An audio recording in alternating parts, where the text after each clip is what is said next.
algunas obras de allí, si van derecho al fondo y entran a la sala de reuniones, tenemos ahí colocados como para que se diviertan los que saben de eso una obra bastante icónica de Pérez Celis, tenemos obras de Pedro Pombergés, de Carlos Alonso, de Benicio Núñez, de Luis Wells y de un artista que se llama Ike Tashiro, que es muy interesante porque es un artista que no existe, nadie lo conoce, es anónimo, pero su obra circula, tiene un mercado, y nosotros hemos adquirido recientemente una espectacular obra geométrica de esta persona, porque no sabemos tampoco si es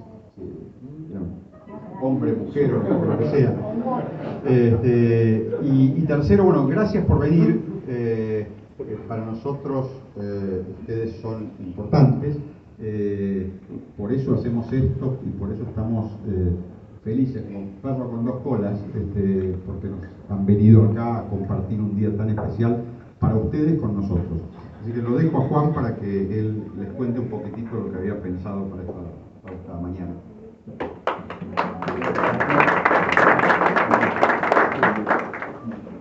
Es difícil con la verborragia que tiene Juanqui, así que yo leo. Sobre todo en momentos especiales donde una palabra implica mucho. Lo primero que quiero decirles, bienvenidos y feliz día, lo merecen. En los últimos años hemos adoptado la linda costumbre de juntarnos un par de veces por año. Una para celebrar como hoy el Día del Periodista, otra ya en verano para despedir el año.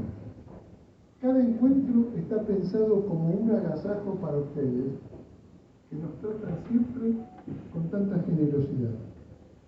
Siento un poco de pudor en hablar frente a ustedes, que son profesionales de la palabra.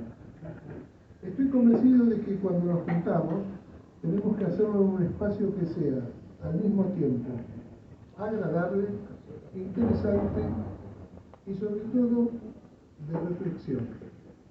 Y para que ocurra, quiero usar estos minutos como un disparador de temas que son de interés común. La semana pasada, en nuestras oficinas de Madrid, como ya saben, hemos constituido otra compañía de seguros, Asset Europe. Desde allí nos desarrollaremos en el mercado europeo. Charlando de bueyes perdidos, pero por sobre todas las cosas, lo que estaba pasando en el mundo, un taxista de Madrid me dijo: maestro, hoy no estamos en una época de cambios, sino en un cambio de época. Se trata de una frase que a primera vista se parece mucho a un juego de palabras sin demasiado sentido. Sin embargo, cuando uno profundiza un poco, la cosa cambia. ¿Qué hice? Me metí en esos programas de inteligencia artificial para ver qué podía encontrar sobre esta afirmación tan contundente del taxista.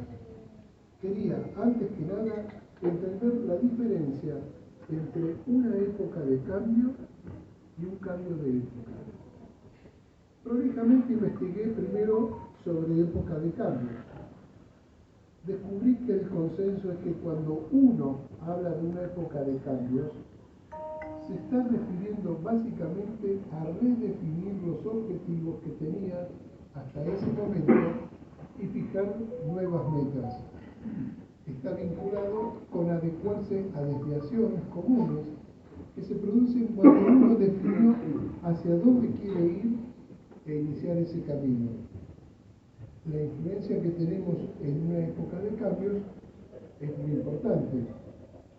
Somos nosotros los que definimos a dónde queremos ir y qué vamos a hacer para llegar a ese lugar. Cuando me puse a investigar luego sobre el término cambio de época, lo que encontré fue otra cosa, algo totalmente distinto. El consenso general, cuando nos referimos a un cambio de época, es que hablamos de un cambio en la experiencia humana y ya no solo de un cambio personal. Estamos hablando de un cambio cultural.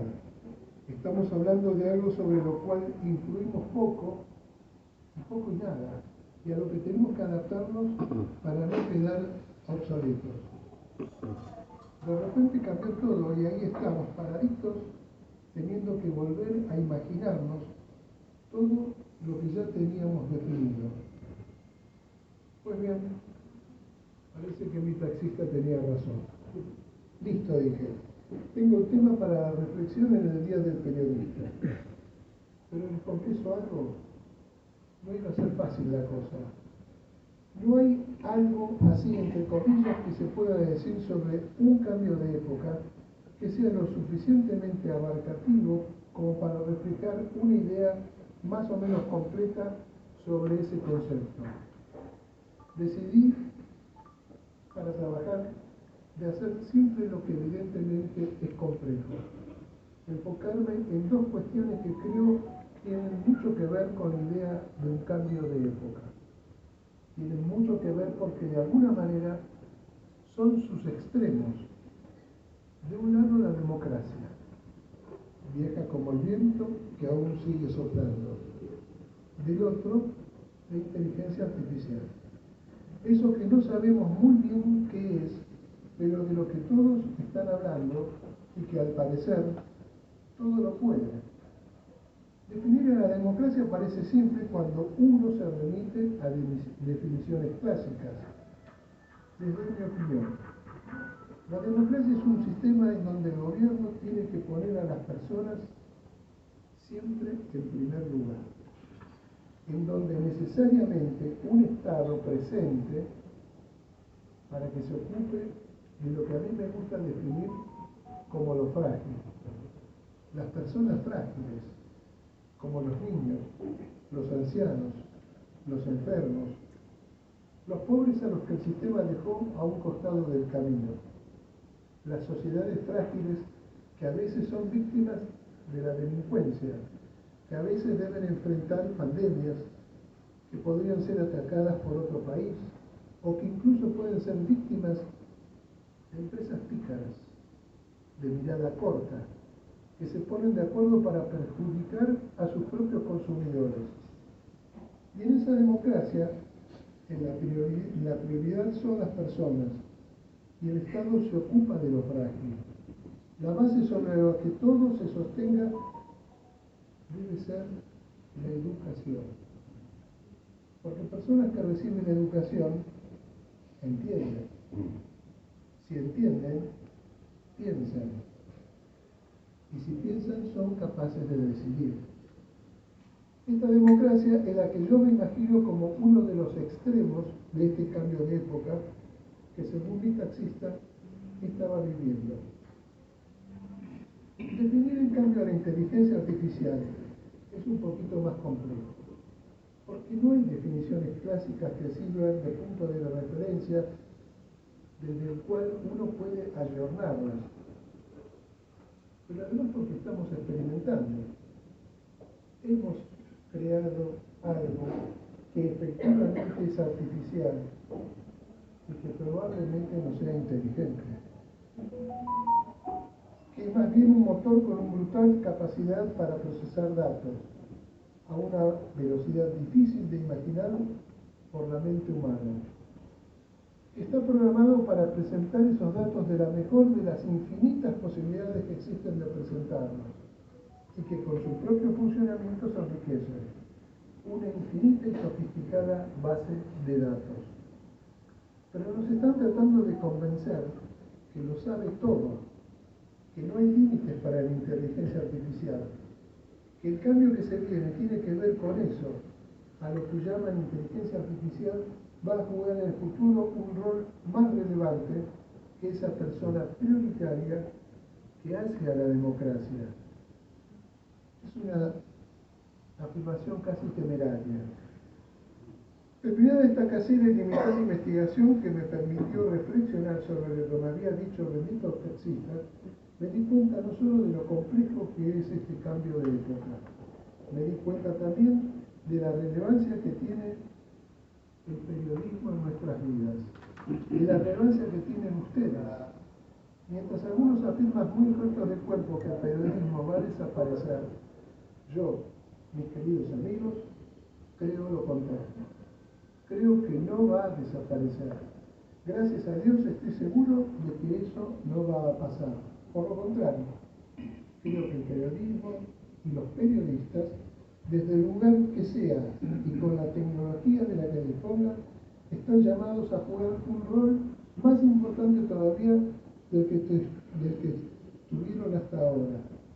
Más relevante que cuando cubrieron las guerras mundiales, cuando descubrieron Watergate, cuando nos contaron sobre la primavera árabe o cuando pusieron en evidencia el abayato brasilero. Para mantener la paz,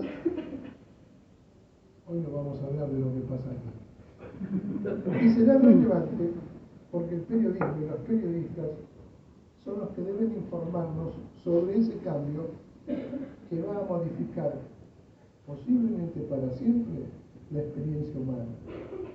Deben ser ustedes los que nos ayuden a adaptarnos al cambio sin resignar valores. Valores como, por ejemplo, la ética, la solidaridad, en el sentido más puro de estos términos, los valores de la libertad de prensa. Estoy seguro de que no nos van a fallar. Por eso, gracias de nuevo por estar con nosotros.